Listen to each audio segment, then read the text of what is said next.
que a maioria Tem não coleção gosta. dele lá no McDonald's. Você fala em Harvard para ele, fala, escolhe aí. Tem até Eu PH. imprimo em casa alguns. 67%, e Harvard é nos Estados Unidos, 67% dos estudantes de Harvard consideram os judeus um povo opressor. Por quê? Eu tenho um livro chamado Cynical Theories. Se der uma gada, esse livro aparece. Eu não estou fazendo propaganda do livro, não estou ganhando nada com isso, mas foi escrito por um agnóstico e uma ateia. Uma de Yale, outra de Harvard. E esse livro está mostrando como que o nível intelectual americano está ficando cada vez uma porcaria descendo... E olha, não é um religioso falando, não. Certo. O nível de muitas teses doutorais de Yale e Harvard, especialmente na área de humanas, está cada vez mais estúpido. Por quê? Por quê? Nós estamos vivendo, e olha, eu acabei de vir de um congresso americano, onde eu sentei, inclusive, com um doutorando em Harvard, tá certo? E a gente conversou muitas coisas sobre Harvard lá, dos bastidores, por quê? A área de humanas está participando, não sou eu só que estou dizendo isso, não, tem teóricos disso, o Heschel, que escreveu nos Estados Unidos um livro sobre analfabetismo cultural, tudo que o americano precisa saber. Nós estamos apontando, nós não, especialistas na área de educação, desde o final dos anos 90 para cá, um emburrecimento mundial em termos da área de humanas. Não é conservador falando, não. São dados. Hoje, um alto índice realizado com alunos de Harvard, Stanford e Yale mostra que eles não têm mais capacidade cognitiva de interpretar um livro como de Heidegger. Muitos deles. Eles se resumem a repetir o que os professores falam. Ainda continuam tendo o status que então vieram quer de dizer, lá. pega do professor, Pega do professor, repete. Gente, eu acabei de vir de um congresso agora, um dos maiores congressos de teologia do mundo. Mais de 20 mil teólogos de todas as universidades. E teve uma mulher lá, por exemplo, apresentando um paper de Apocalipse 3:20, eis que estou à porta e bato, falando que eis que estou à porta e bato é o pênis de Jesus na vagina da igreja. Da onde que a mulher tirou uma interpretação dessa, eu não sei, mas a mulher tem PhD.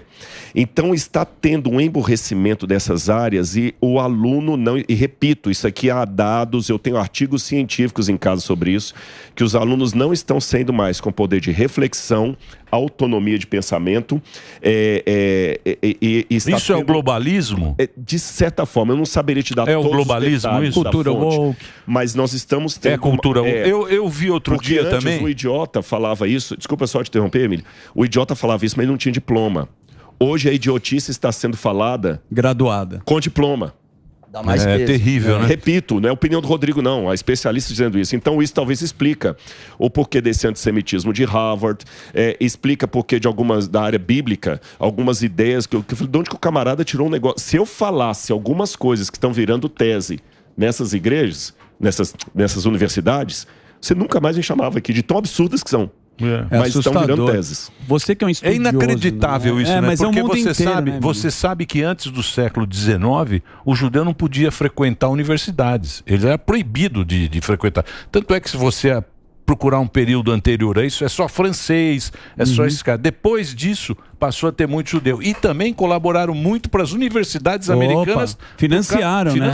Financiaram. Fora prêmio Aqui Nobel. no Brasil, hospitais, tal. É uma colaboração muito rica. E a pessoa, hoje em dia... Não é 67% dos alunos e querem negar. É muita gente. 2 em 3. Entre eles negando o Holocausto. É assustador. Sabe qual que sabe que no ano passado 87% dos brasileiros não compraram nem leram um livro sequer. 87%. E vamos pegar o hemisfério norte, que é mais culto. Sabe qual que é a média de leitura de canadenses, europeus e americanos? A média lá está melhor do que aqui. Entre 10 a 12 livros por ano. Isso que está melhor. Então, e muitos livros não são lidos de capa a capa. A pessoa lê um resumo, aquela coisa toda.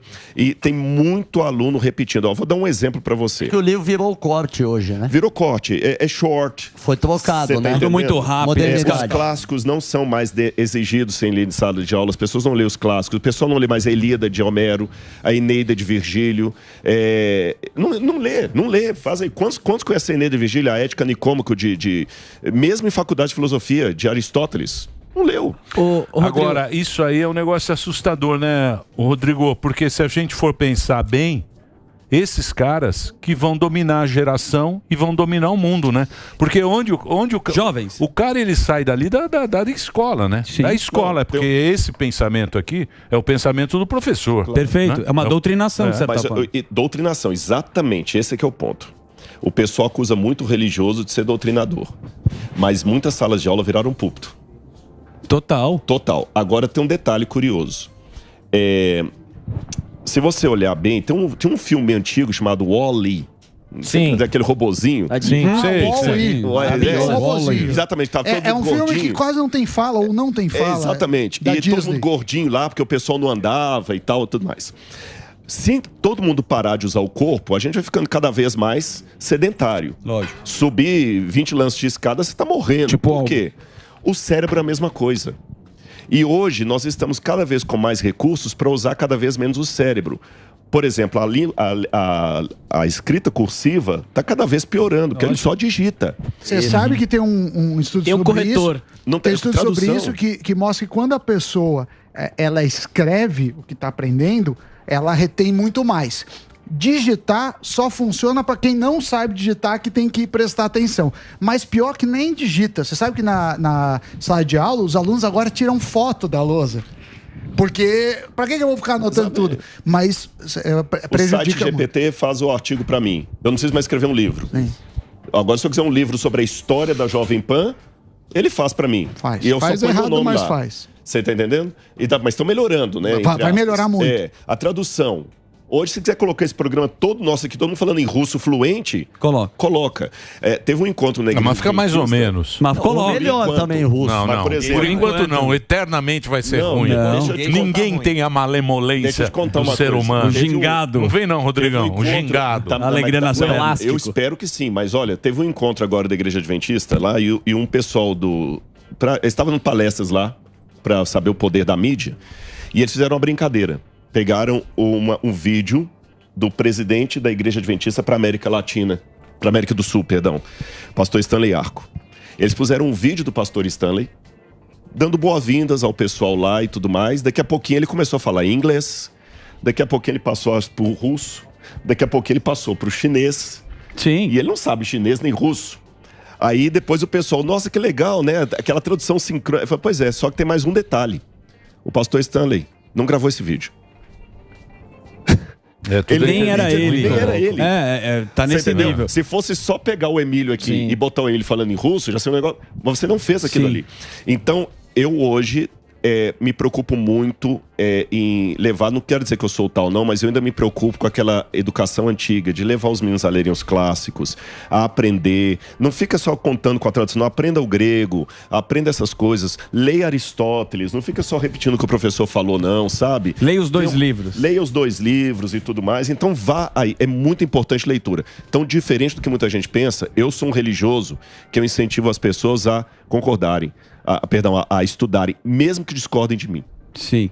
Mesmo que discordem de mim. Ô Rodrigo, a gente tá falando do globalismo e eu queria saber como é que é a questão da Bíblia, o que ela fala daquele governo mundial e se tem a relação de Gog e Magog, que aparece várias vezes na Bíblia, inclusive no Apocalipse, no Gênesis. Qual a relação de tudo isso? Eu só não compro a ideia de Gog e Magog, a Rússia hoje, não.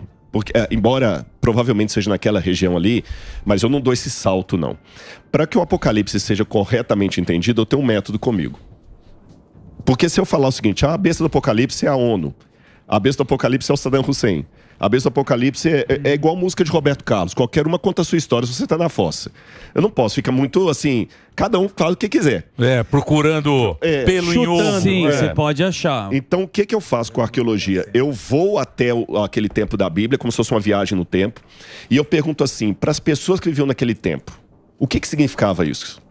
Porque se eu tô falando aqui, se eu tô te respondendo aqui, daqui a 2000 anos vai ficar melhor o pessoal entender o que eu quis dizer, se eles entenderem o que você me perguntou. Porque eu tô respondendo a você, não quem tá daqui a 2000 anos. Então, a partir dali, eu pego algumas coisas. E lá no Apocalipse, eu estava colocando que chegaria um tempo em que o mundo ficaria globalizado mesmo sob o governo do anticristo.